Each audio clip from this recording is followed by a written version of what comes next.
वर जरांगेंचं आंदोलन सुरू आहे। मोठ्या संख्येने आंदोलक जमा झालेत। दुसरीकडे या परिसरातील सर्व खाद्यपदार्थांचे स्टॉल्स बंद ठेवण्यात आले आहेत। आढावा घेतला आमचे प्रतिनिधी अक्षय कोडकेलवार यांनी। मनोज जरांगे पाटील यांच्या आंदोलनाच्या पार्श्वभूमीवर सरकारच्या माध्यमातून कुठल्याही सोयी सुविधा उपलब्ध करून देण्यात आलेल्या नाही। या उलट या आंदोलनात गैरसोय कशी होईल असा प्रयत्न सरकारचा आहे असा आरोप करणारं एक ट्विट रोहित पवार, राष्ट्रवादी शरदचंद्र पवार पक्षाचे आमदार रोहित पवार यांच्या माध्यमातून करण्यात आलंय। ज्या खाऊ गल्ल्या आझाद मैदान परिसरामध्ये आहे, या खाऊ गल्ल्या बंद ठेवण्याचा अलिखित फतवा हा गृह विभागाने काढला असल्याचं सांगितलं जातंय।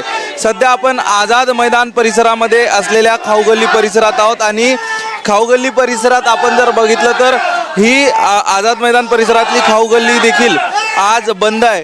मोठ्या संख्येनं जे आंदोलक या ठिकाणी येत असतात, मुंबईमध्ये येत असतात, त्यांना या खाऊगल्लीचाच मोठा आधार असतो। मात्र आज आपण जर बघितलं तर ही खाऊगल्ली बंद ठेवण्यात आलेली आहे। गृह विभागाने कायदा आणि सुव्यवस्थेचं कारण देत पोलिसांकडनं ही खाऊगल्ली बंद ठेवण्यात आलेली आहे। मात्र रोहित पवार यांच्या माध्यमातून असा आरोप केला जातोय की सरकारचं काम असतं की कुठल्याही प्रकारच्या आंदोलनाच्या वेळी आंदोलकांना फिरते शौचालय, पाण्याची व्यवस्था, त्यासोबतच इतर मूलभूत सोयी सुविधा पुरवणं हे सरकारचं काम असतं। मात्र सरकार प्रत्येक प्रकारे कशी कोंडी एकूणच आंदोलनाची होईल असा प्रयत्न करत आहे असा आरोप रोहित पवार करत आहे।